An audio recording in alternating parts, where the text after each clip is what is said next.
Morning બચ્ચા party ફરીવાર સ્વાગત છે આપનું બાયોલોજી ઓનલાઈન વિડિયો લેક્ચર સિરીઝમાં।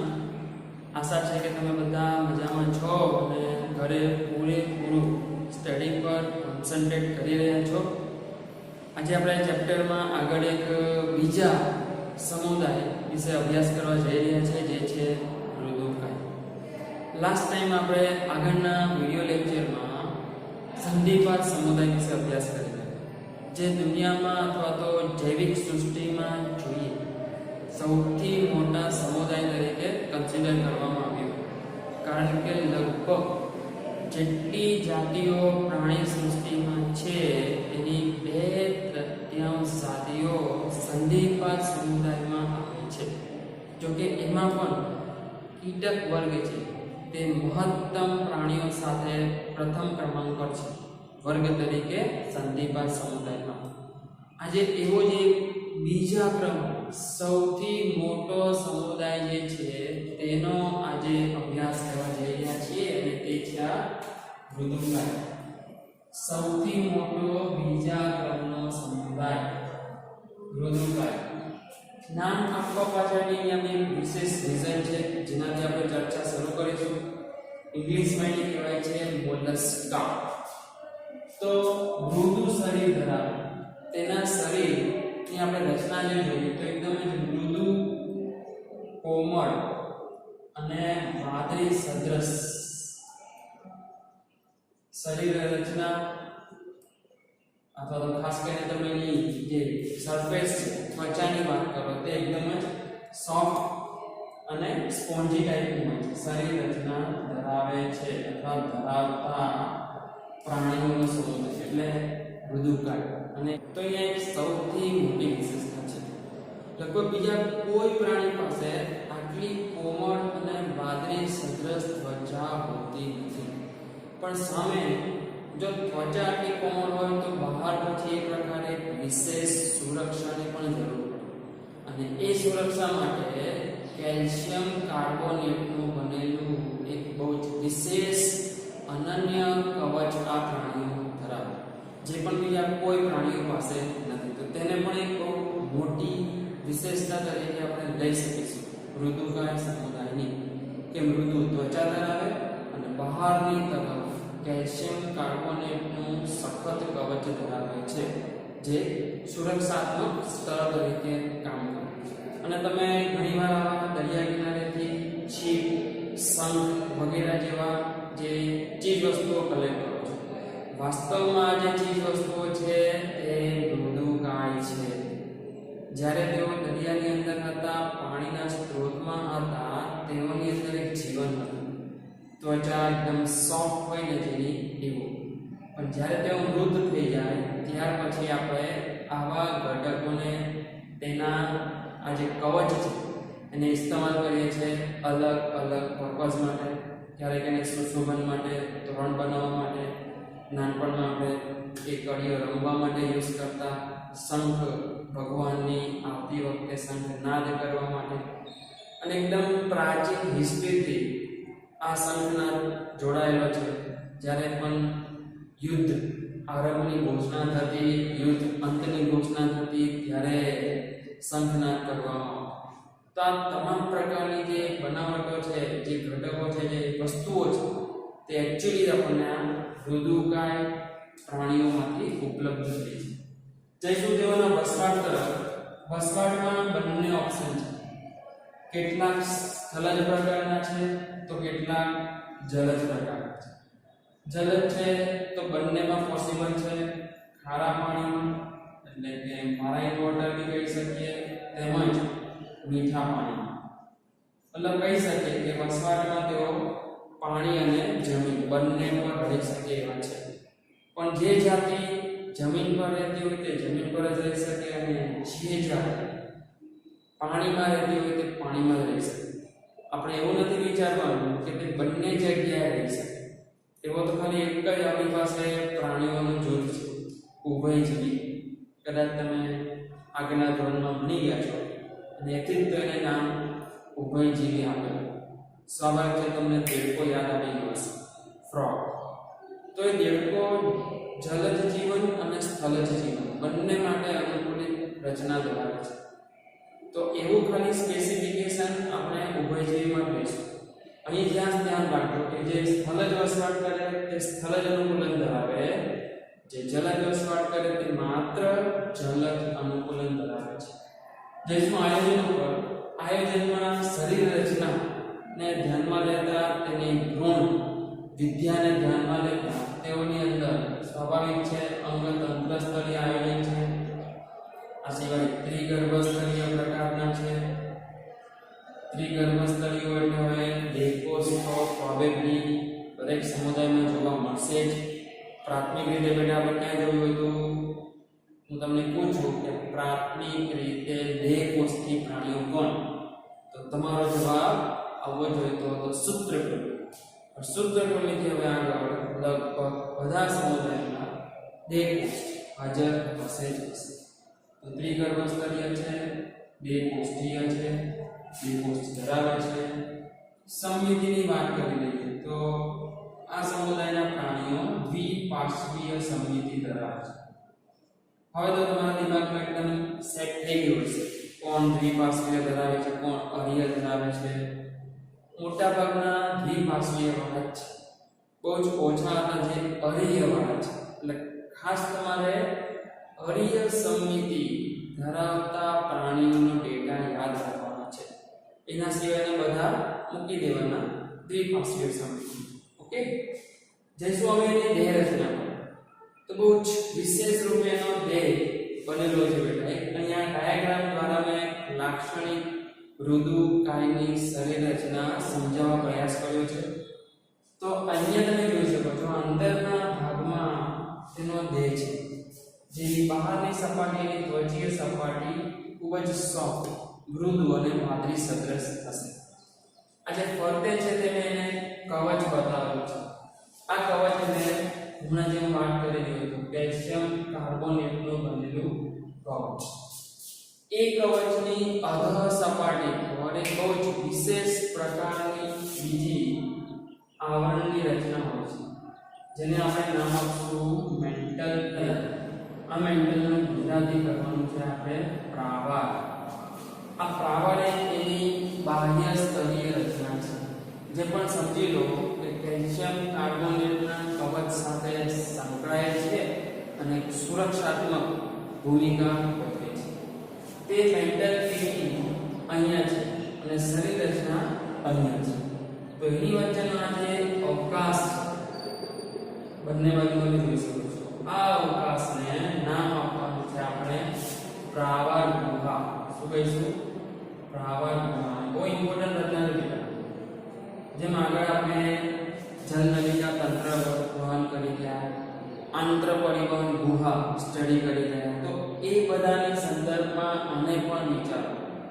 તો તમામ દેહધાર્મિક કાર્યો કરવા માટેનું મૂળભૂત પ્લેટફોર્મ જે રચના આપે છે તે પ્રાવર ગુહા છે. આ પ્રાવર ગુહાને તે હિસાબે આપણે મેન્ટલ અથવા તો પીડિયા કેવિટી એવું નામ આપશું. તો બહારથી પાસે શું રચના છે એના પર આપણે જોઈએ. સૌથી બહાર કેલ્શિયમ કાર્બોનેટનું કવચ, તેની નીચે મેન્ટલ પ્રાવર જે એક સ્તર તરીકે રક્ષણાત્મક ભૂમિકા આપે, તથા હવે અંદરનું શરીર અને જે મેન્ટલ ની વચ્ચેની અવકાશ છે, પોલાણ છે, તેને કહીશું પ્રાવર ગુહા અથવા મેન્ટલ પીડિયા કેવિટી. હવે આવો એના મૃદુ સ્વરૂપ. આ તમે જોઈ શકો છો એનું શીર્ષ છે.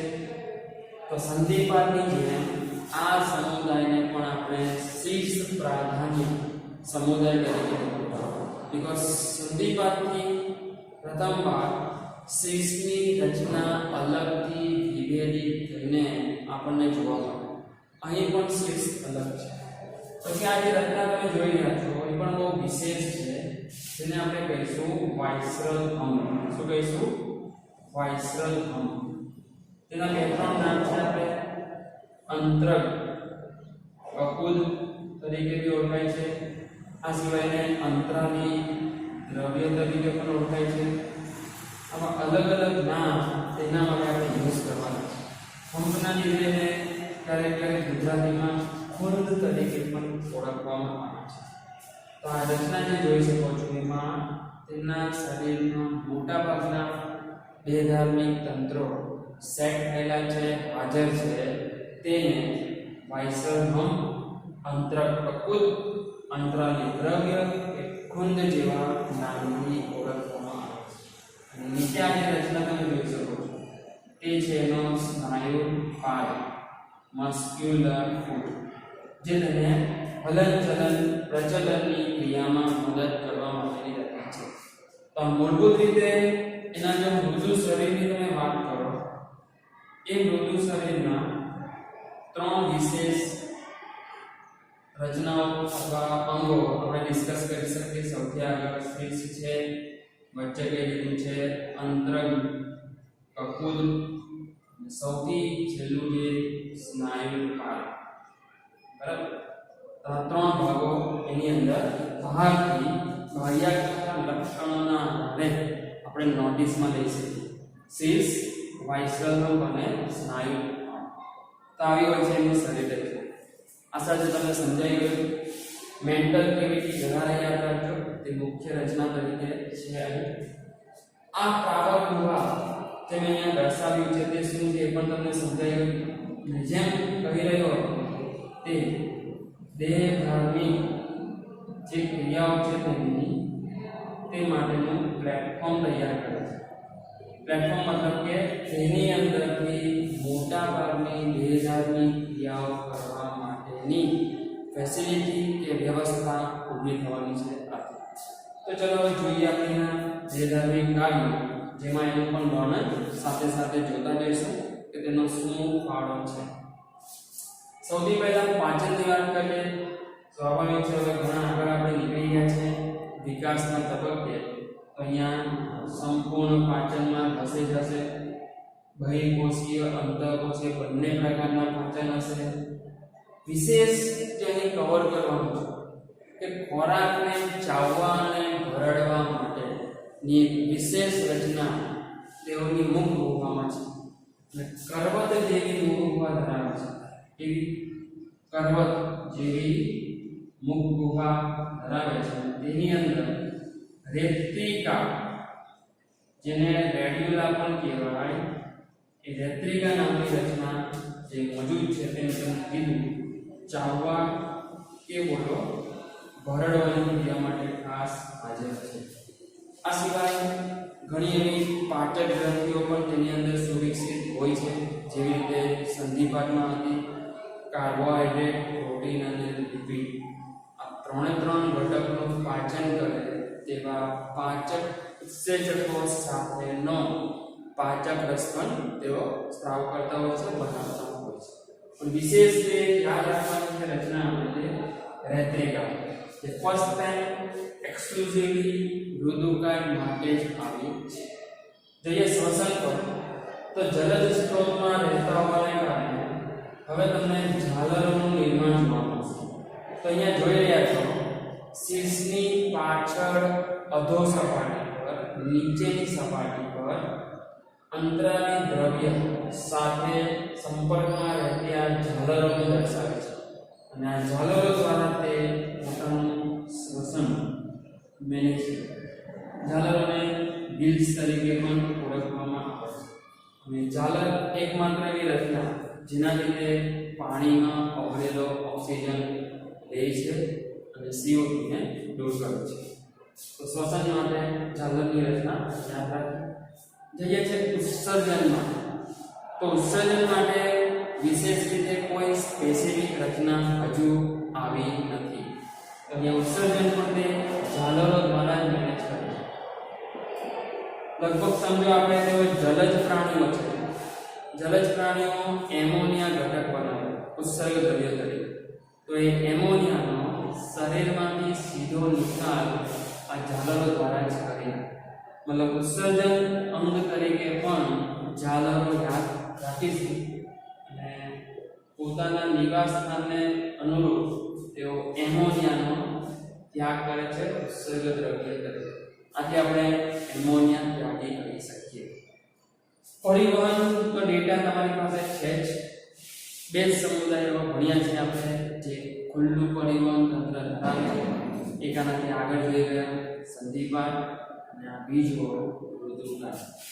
યાદ છે તમને કે ભાઈ ખુલ્લા પ્રકારનું પરિવહન તંત્ર ધરાવે. પણ સંધિપાદ કરતા જે થોડું અલગ પણ હતું એવું જણાવવામાં આવ્યું કે તેઓ અંશતઃ ખુલ્લા પ્રકારનું ધરાવે છે. અંશતઃ ખુલ્લાનો મતલબ આપણે શું કાઢ્યો હતો કે થોડું ઘણું રુધિરનું પરિવહન રુધિર વાહિની દ્વારા થાય અને પછી તે રુધિર કોટરોમાં ઠલવાય. હૃદયમાંથી પહેલા પંપિંગ થઈ રુધિર વાહિનીઓ દ્વારા એનું વહન અને પછી તે કોટરોમાં વહન પામે છે. તો આમ આંશિક રીતે વિકસિત એવી રુધિર વાહિની ધરાવતો હોવાને કારણે એને અંશતઃ ખુલ્લા પ્રકારનું પરિવહન કહે છે. અને ખુલ્લા પ્રકારનું જે હિસાબે અહીંયા પણ જે આપણે બે જણ માટે કોમન શબ્દ યુઝ કરતા હિમોલિમ્ફ નામથી એના લેજરને એના રુધિરને નામ આપી છે. ચેતાનિયમન બસ હવે જેમ આગળ હતું તે રીતે ચાલતું જવાનું છે. ચેતા કંદયુક્ત અને તે ચેતાકંદોના આંતરજોડાણથી રચાતી ચેતારજ્જુ. અને એ ચેતારજ્જુ અત્યારે મોજૂદ છે શરીરની વક્ષ સપાટી. તો લગભગ જો તમને યાદ હોય તો આવું વર્ણન આપણે નુપુરકથી શરૂ કર્યું છે. નુપુરકથી ચેતાકંદોયુક્ત અને ચેતારજ્જુ જે હવે છેક મેરુદંડી સમુદાય સુધી એમના એમ જ છે. પછી આપણે એની અંદર કંઈક ફેરફાર લાવશું. પછી બી ચેતારજ્જુ તો રહેવાની જ છે, પણ ચેતારજ્જુનું લોકેશન ચેન્જ થઈ જશે. તે વક્ષ સપાટીની જગ્યાએ પૃષ્ઠ સપાટી પર જોવા મળશે. કંકાલ તંત્રની વાત કરીએ તો આનું જે કેલ્શિયમ કાર્બોનેટનું કવચ છે બહાર, બસ તે જ તેનું કંકાલ. અને તે એક વિશેષ રચના પણ કહી શકાય, કારણ કે અન્ય કોઈ પ્રાણીઓ આવું કેલ્શિયમ કાર્બોનેટનું બાહ્ય કંકાલ સુરક્ષાત્મક કવચ ધરાવતા હોતા નથી. જઈએ છેલ્લે પ્રજનન પર. પ્રજનન માટે જોઈએ તો ભાઈ લિંગ ભેદ ક્લિયર જોવા મળે છે. નર અને માદા પ્રાણીઓ અલગ અલગ હોય, તેમની વચ્ચે સંવનનની ક્રિયા થાય, સંવનનથી અંતઃફલન થાય, અંતઃફલન બાદ વિકાસ જે છે તે પરોક્ષ વિકાસ પ્રકારનો છે.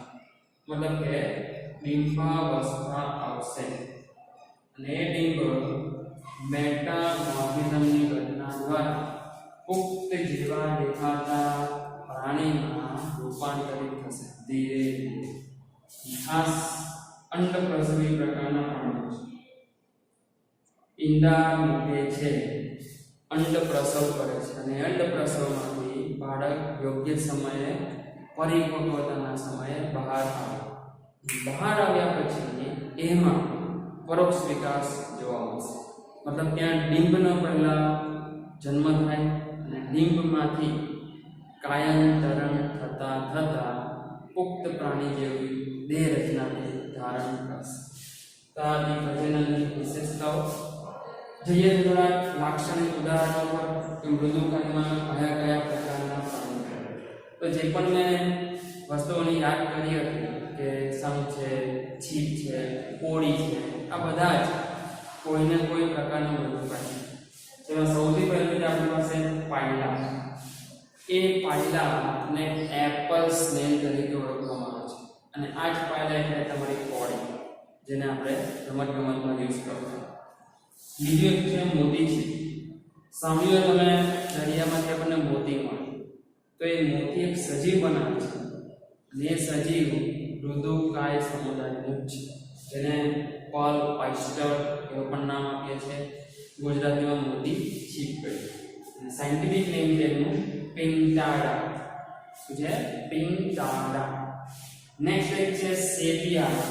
સેપિયાને આપણે કટલ ફિશ તરીકે ઓળખીએ છીએ. બહુ મોટા કદનું પ્રાણી આવે છે.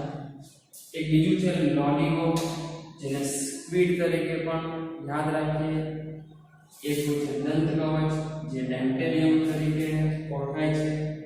અને અષ્ટકવચ, જે કીટોન અથવા બોલો કીટોન તરીકે ઓળખાય છે. તો આ વિશેષ ઉદાહરણો મૃદુકાય પ્રાણીઓના છે, યાદ રાખીશું બધા અને પણ ચાર્ટમાં બહુ સરસ રીતે રિપ્રેઝન્ટ કરી દઈશું, લખી દઈશું, જેમ તમને આગળ પણ જણાવેલું છે, જેથી આપણને યાદ રાખવામાં સરળતા પડે. તો એની સાથે અહીંયા આપણે જે વિશેષ માહિતી, ટેક્સ્ટબુક બેઝ માહિતી મૃદુકાય સમુદાય વિશે કમ્પ્લીટ કરી. જોવું છે હવે આગળ બહુ જ ઇમ્પોર્ટન્ટ એવા નીટની અંદર પૂછાઈ શકે એવા થોડા ક્વેશ્ચન અથવા એવા થોડા ટોપિક આ સમુદાય વિશે. તો જઈશું એના ઉપર.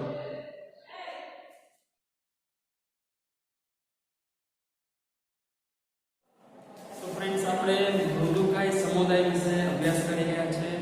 હવે આ જ સમુદાય માટેના થોડા બીજા વિશેષ લક્ષણો જે નીટ માટે આપણે ખાસ અલગથી તૈયાર કરવાના છે તેના પણ વર્ણન કરવા જઈ રહ્યા છીએ. આપણે ઓલરેડી બેઝિક દેહ રચના, દેહ ધાર્મિક કાર્યો કેવી રીતે થાય છે એના પર તો અભ્યાસ કરી દીધો, પણ અમુક વિશેષ બીજી બાબતો છે જેમાંથી ક્વેશ્ચન આવવાની સંભાવના છે. તો એના પર આપણે થોડું સ્ટડી કરીએ. ત્યાં આપણે બાહ્ય કવચની વાત કરી, જેને તમે બાહ્ય કંકાલ તરીકે લઈ શકો, કેલ્શિયમ કાર્બોનેટનું કવચ. તો એ કેલ્શિયમ કાર્બોનેટ એકલું ન હોતા એની સાથે થોડી માત્રામાં કોન્ચીઓલિન નામનું પ્રોટીન પણ હાજર હોય છે, અને તે બેની મદદથી આ બાહ્ય કવચ તૈયાર થાય છે. તો એ વિશેષ તમારે જે યાદ રાખવાની મેટર છે તે આ કોન્ચીઓલિન પ્રોટીનની છે. બીજું એક પરિવહન તંત્ર લઈને પહેલા તો બહુ જ ઇમ્પોર્ટન્ટ ક્વેશ્ચન છે. ની પૂછાય તો આપણે પૈસા પાછા એની ગેરંટી આપી શકીએ, એટલો ઇમ્પોર્ટન્ટ. કારણ કે મૂળભૂત રીતે ખુલ્લું પરિવહન તંત્ર ધરાવે છે આપણે જોઈએ, પણ આ સમુદાયમાં થોડાક પ્રાણીઓ અપવાદરૂપ છે, જેઓ વિશેષ સ્વરૂપે બંધ પરિવહન તંત્ર ધરાવે છે. એટલે એનું અપવાદ તરીકે લઈ લો, અને એમાં જે જૂથ છે એને કહેવાય છે શીર્ષપાદી તરીકે નામ આપવામાં આવે છે. સીફાલોપોડા તરીકે પણ ઓળખવામાં આવે છે.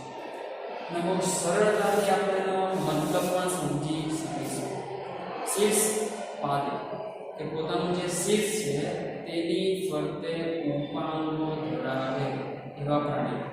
અને આ હું બોલું એટલે તમને સ્વાભાવિક છે ઓક્ટોપસ યાદ આવે અને ઓક્ટોપસ ને અહીંયા જ આપણે લેવાનું છે. તો એક ઓક્ટોપસ ત્યાં છે, એક્ઝામ્પલમાં આપણે જોઈ રહ્યા હતા.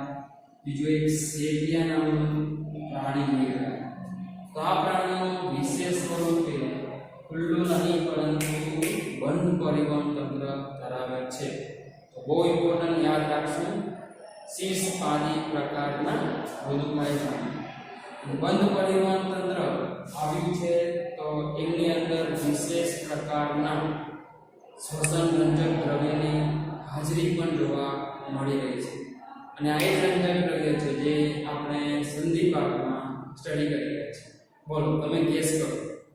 સ્તરકવચી પ્રાણીઓ, ઝીંગો, લોબસ્ટર, કરચલો, એ બધાની અંદર આપણે એનું ઉદાહરણ જોઈશું. એક્ઝેક્ટલી એ હતું કોપરથી બનેલું હિમોસાઇનિક. તો અહીં પણ હિમોસાઇનિકની વિશેષ રીતે હાજરી છે. શ્વસન રંજક દ્રવ્ય તરીકે યાદ રાખશો, રાઈટ? તો આ બે મેટર શીર્ષપાદી અપવાદ રૂપે મૃદુકાયમાં બંધ પરિવહન તંત્ર ધરાવે છે, અને હિમોસાઇનિન નામનું શ્વસન રંજક દ્રવ્ય પણ ધરાવે છે. એટલી જ ઇમ્પોર્ટન્ટ બીજી માહિતી આપણી પાસે છે ઉત્સર્જનને લગતી. આગળ ભણી ગયા કે ઉત્સર્જન ઝાલરો દ્વારા થાય, પણ ઝાલરો શું એકલા મેનેજ કરી શકે? તો એના માટે પ્રથમવાર મૂત્રપિંડ જેવી એક પ્રાથમિક રચના, મૂત્રપિંડ જેવી કોથળી સ્વરૂપી રચના આ પ્રાણીઓમાં હાજર હતી. એ મૂત્રપિંડ દ્વારા રુધિરનું ગાળણ થતા એમાંથી બનેલા ઉત્સર્ગ દ્રવ્યો ઝાલરો દ્વારા શરીરમાંથી ત્યાગ કરવામાં આવે. પણ અંદર એકચ્યુઅલી એને ફિલ્ટર કરવા રુધિરમાંથી જરૂરી બને અને એ કામ આ મૂત્રપિંડ જેવી રચના દ્વારા પોસિબલ થાય છે. તો લખી શકીએ કે એક કે બેની સંખ્યામાં મૂત્રપિંડ જેવું કાર્ય દર્શાવતા. યસ, ધ્યાન આપજો, હું એક્ઝેક્ટલી મૂત્રપિંડ બોલતો નથી, બીકોઝ મૂત્રપિંડ એક જટિલ ઉત્સર્જન અંગ છે જે આગળના સમુદાયોમાં આવી શકે, અહીંયા શક્ય નથી. પણ જેવી કાર્યવિધિ મૂત્રપિંડની છે એવી કાર્યવિધિથી રુધિરનું ગાળણ કરાવવા માટે આ કોથળીઓ જેવી રચના સક્ષમ છે. આપણે લખી શકીએ કે બેની સંખ્યામાં મૂત્રપિંડ જેવી કોથળીઓ ધરાવે અને આ કોથળીઓ ઝાલરો સાથે એસોસિએશનમાં હોય છે, સંપર્કમાં હોય છે.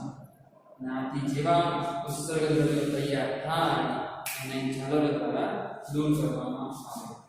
અને આ વિશેષતા વૈજ્ઞાનિકો દ્વારા શોધાઈ છે અને આથી આ જે રચના અથવા જે કોથળા જેવા મૂત્રપિંડ જોવા મળ્યા છે તેઓને તે વૈજ્ઞાનિકના નામથી પણ ઓળખવામાં આવે છે.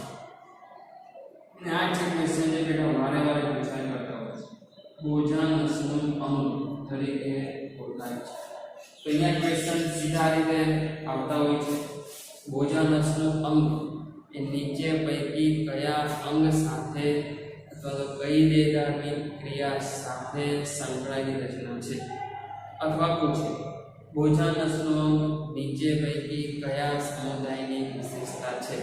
યાદ આવવું જોઈએ, જ્યારે આ ભોજનનું અંગ શબ્દ વાંચશો એટલે કે મૃદુકાયમાં ભો અને મૃદુકાય ઉત્સર્જનના કાર્યને અંજામ આપવા માટે મૂત્રપિંડ સમૃદ્ધ કોથળી જેવી રચના જે જોવા મળે છે તેને નામ આપ્યું છે ભોજનનું અંગ. ઓકે, બંને માહિતી મિત્રો બહુ જ ઇમ્પોર્ટન્ટ છે, યાદ રાખવાની છે કમ્પલસરી. જઈએ છીએ થોડાક સંવેદી અંગો પણ તેઓ ધરાવે છે જે આપણે તેના ચેતાતંત્ર સાથે જ લેવા પડે, એના ટાઇટલ હેઠળ જ ડિસ્કસ કરવા. તો સંવેદી અંગોને ચેતા નિયમન હેઠળ જ લઈ લઈશું. યાદ હશે તમને, આપણે સંધિપાદમાં આપણે ચેતા નિયમન સાથે જ સંવેદી અંગોનું વર્ણન લીધું હતું. પણ હવે જેમ આગળ વધી રહ્યા છે તો સંવેદી અંગોનું લોજિક તમને સમજાઈ ગયેલું હોવું જોઈએ કે ભાઈ કયા અંગોને સંવેદી કહેવાય. તો એવા અંગો જે માત્ર સંવેદી ચેતા ધરાવે, ચાલક ચેતા ન ધરાવે, તેને કહેવાના છે સંવેદી. તો એ સંવેદી અંગો તરીકે તે આંખ ધરાવે, યસ, જે દ્રષ્ટિની સંવેદના માટે જરૂરી છે. અને સ્થિત કોષ જે રીતે સંધિપાદમાં તે જ રીતે અહીં પણ છે, જે સંતુલન માટેના કામ ને અંજામ આપે છે, બેલેન્સિંગ ઓર્ગન તરીકે ઓળખીશું સ્થિત કોષ. અને બીજો એક ક્વેશ્ચન અહીંયાથી વારે વારે પૂછાયા કરતો હોય છે. આપણે જોઈ ગયા આગળ પર્લ ઓયસ્ટર, મોતીછીપ. તો આવા મોતીછીપની પણ પાછી ઘણી બધી વેરાયટીઓ છે દરિયાની અંદર કે જેવા છીપ તૈયાર કરે. તો એમાં એક વેરાયટી એવી છે કે સૌથી મોટું છીપ તૈયાર કરે. સૌથી મોટું એક છીપ તમે જુઓ, એની અંદર એક આવો મોતી બને અને તમારા હાથમાં આવી એટલે તમારી જિંદગીનો બેડો પાર. કોઈ MBBS ઘણી એવી કરવાની જરૂર નથી. એ મસ્ત ખાઈ પીને મજા. બહુ કોસ્ટલી હોય છે, જેમ તમે જાણો છો મોતીની કિંમત, મોતીની વેલ્યુ. તો એવું સૌથી મોટું મોતી બનાવતો જે પર્લ ઓયસ્ટર છે તેનું નામ છે ટ્રિડેકના. તો આ યાદ રાખશું, એની જાતિનું નામ. એ સૌથી મોટા પર્લ ઓયસ્ટર તરીકે, સૌથી મોટું મોતી બનાવતા છીપ તરીકે યાદ રાખીએ ટ્રિડેકના. તો આને પણ એક ઉદાહરણ સાથે વર્ણનમાં લઈ લઈશું, પણ એની આ વિશેષતા સાથે એને યાદ રાખવાનું છે ટ્રિડેકના. તો અહીંયા આપણે ફાઇનલી નીટ લેવલ પર જઈને મૃદુકાય સમુદાય કમ્પ્લીટ કર્યો છે. અને હવે જઈશું આગળના સ્થૂળ ત્વચી અથવા તો સ્થૂળ ચરબી સમુદાય ઉપર.